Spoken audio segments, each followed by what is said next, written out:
এখন আমাদের পরিস্থিতি এত খারাপ, এত করছে, এখন আমরা কিভাবে জীবন চালাবো, কিভাবে আমরা জীবিকা করব, এটা কোনো আমাদের নিশ্চয়তা নেই। সারা দেশের মতো জ্বালানি তেলের সংকট পড়েছে পার্বত্য চট্টগ্রামের জেলা খাগড়াছড়িতেও। এর প্রভাবে পর্যটন এবং স্থানীয় যাতায়াত ব্যবস্থা স্থবির হয়ে পড়েছে। মার্চ মাসের শেষ ভাগে ঈদ উল ফিতরের দীর্ঘ ছুটিতে হাজার হাজার পর্যটক ও বাইকার পাহাড়ে আসায় তেলের চাহিদাও বেড়ে যায়। এই জেলায় অন্তত 4,000 মোটরসাইকেল চালক আছেন। জেলার 9 উপজেলার বিভিন্ন সড়কে তারা মোটরসাইকেলে যাত্রী পরিবহন করে জীবিকা নির্বাহ করেন। অনেকেরই পরিবারের একমাত্র আয়ের উৎস এ পেশা।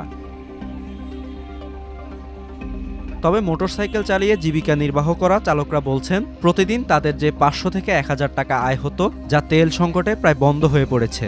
এখন জীবিকা নিয়ে দুশ্চিন্তায় রয়েছেন তারা। এখন আমাদের পরিস্থিতি এত খারাপ, এত করছে, এখন আমরা কিভাবে জীবন চালাবো, কিভাবে আমরা জীবিকা করব, এটা কোনো আমাদের নিশ্চয়তা নেই। তেলের জন্য লাইনে গেছি, 100 টাকা তেল দিচ্ছে, তাও সিরিয়াল তেল টাকা মারি বাইর করে দিচ্ছে, চলে আসছে। কিনে তো ভাড়া মারি করে যেতে পারতাম না, এখন ভাড়াই নেই, একটু মারতে পারতেছি না তেল নেই। আমরা যেসব জায়গায় পাহাড়ের বড় গাড়িগুলো যায় না, দুর্গম পাহাড়ি অঞ্চলগুলোতে আমরা মোটরসাইকেল নিয়ে সেখানে সচরাচর যাই বা ভাড়া মারি। তো এখন এই তেলের সংকটের কারণে আমরা ভাড়া মারতে পারতেছি না, দুর্গম পাহাড়ের মানুষগুলো শহরে আসতে পারতেছে না, আমরাও যেতে পারতেছি না তেলের কারণে। এখন আমাদের জীবন জীবিকা এমন একটা পর্যায়ে গিয়ে দাঁড়াইছে, আমরা এখন চুরিদারি করা ছাড়া আমাদের কোনো উপায় নাই। অবশ্য তেলের সংকটের বিষয়ে খাগড়াছড়ি জেলার প্রশাসক বলছে ভিন্ন কথা। তিনি দাবি করেছেন, কিছু অসাধু ব্যবসায়ী মজুত রেখে তেল বিক্রি না করায় এবং কিছু ভোক্তা বারবার তেল নেয় কৃত্রিম সংকট তৈরি হচ্ছে।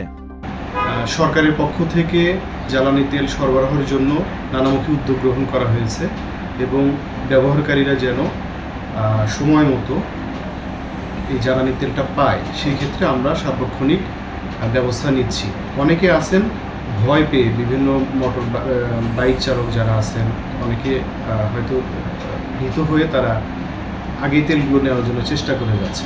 সেই ক্ষেত্রে সুশৃঙ্খলভাবে যার প্রয়োজন সেখানে আমরা তেলগুলো দেওয়ার জন্য সার্বক্ষণিক নির্দেশনা দিয়ে যাচ্ছি। মোটরসাইকেল মালিক সমিতির সভাপতি আব্দুর রহমান সুমন বলেন, ভাড়ায় চালিত 4-5 হাজার মোটরসাইকেলের চালক তেলের সংকটে প্রায় সবাই এখন কাজ হারিয়েছেন। কেউ এখন দিনমজুর, কেউ রাজমিস্ত্রির কাজ করছেন। দ্রুত তেলের সরবরাহ স্বাভাবিক না হলে এই অঞ্চলে হাজারো পরিবার সংকটে পড়বে।